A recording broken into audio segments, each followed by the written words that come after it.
విజయవాడ పశ్చిమ నియోజకవర్గం కూటమి అభ్యర్థి సుజనా చౌదరిపై విజయవాడ వైసీపీ ఎంపీ అభ్యర్థి కేసినేని నాని తీవ్ర స్థాయిలో విమర్శలు గుప్పించారు. విజయవాడ వెస్ట్ను బెస్ట్ చేస్తారని అంటున్నావు, అంతకంటే ముందు రాజ్యసభ సభ్యుడిగా నగరానికి ఏం చేసావో చెప్పంటూ ప్రశ్నించారు. ఎన్నికల ప్రచారంలో భాగంగా పశ్చిమంలో ఆ పార్టీ ఎమ్మెల్యే అభ్యర్థి ఆసిఫ్తో కలిసి ఎన్నికల ప్రచారం నిర్వహించారు. 40 డివిజన్లో వైఎస్ఆర్ విగ్రహం నుంచి ఆయన ప్రచారం ప్రారంభించి గడప గడపకు తిరుగుతూ ఫ్యాన్ గుర్తుకు ఓటు వేయాలని ఓటర్లను కోరారు. బ్యాంకులను మోసం చేసినట్టు పశ్చిమ నియోజకవర్గ ప్రజలను మోసం చేయలేవన్నారు. వచ్చే ఎన్నికల్లో సుజనా చౌదరికి ప్రజలు తగిన గుణపాఠం చెబుతారన్నారు.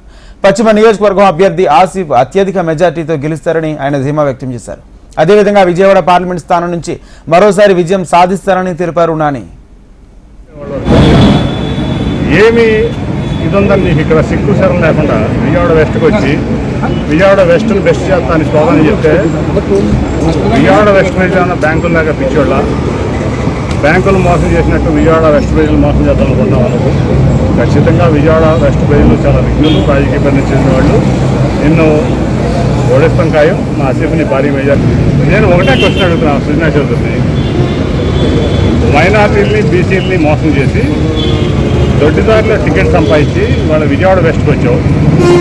అదేంటంటే నీ కుటుంబ సభ్యులు పెట్టి మా నాన్న ప్రకాశం బ్యారేజ్ కట్టాడు, నేనేమో కనపూర్ గుడి కట్టాను, కనపూర్ ఫ్లైఓవర్ కట్టాను, అట్లాగే బెంచర్ల ఫ్లైఓవర్ కట్టానని చెప్పి తొలుగా ఒకటి ఎప్పుడు తిరుగుతూ చిన్నపిల్లల్ని అడిగితే చెప్తారు విజయవాడలో నువ్వేంటి, నీ బ్యాంకు దోపిడీలు ఏంటి, ఇక్కడ ఏ ఉద్దేశంతో వచ్చావు. ఇవాళ వచ్చి మా సామాన్యులైన ఆసిఫ్పై కష్టపడాలంటే మైనార్టీల సీటు, బీసీల సీటు అద్దదారులు కొట్టేసి మరి ఇక్కడ బెస్ట్ చేస్తాను ఏం బెస్ట్ చేస్తావు నువ్వు? 12 ఏళ్ళు రాజ్యసభ మెంబర్గా ఉన్నావు, 3 ఏళ్ళు కేంద్ర మంత్రిగా ఉన్నావు.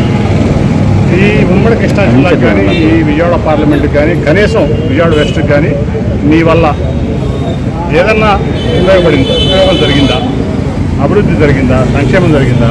మరి అవన్నీ వదిలిపెడితే నువ్వు రాజ్యసభ మెంబర్ అని మర్చిపోదాం 12 ఏళ్ళు, నువ్వు 3 ఏళ్ళు కేంద్ర మంత్రి అని మర్చిపోదాం. నువ్వు 12 ఏళ్ళు రాజ్యసభ మెంబర్గా నీకు 60 కోట్ల రూపాయలు నీ ఎంపీ నిధులు వచ్చినాయి.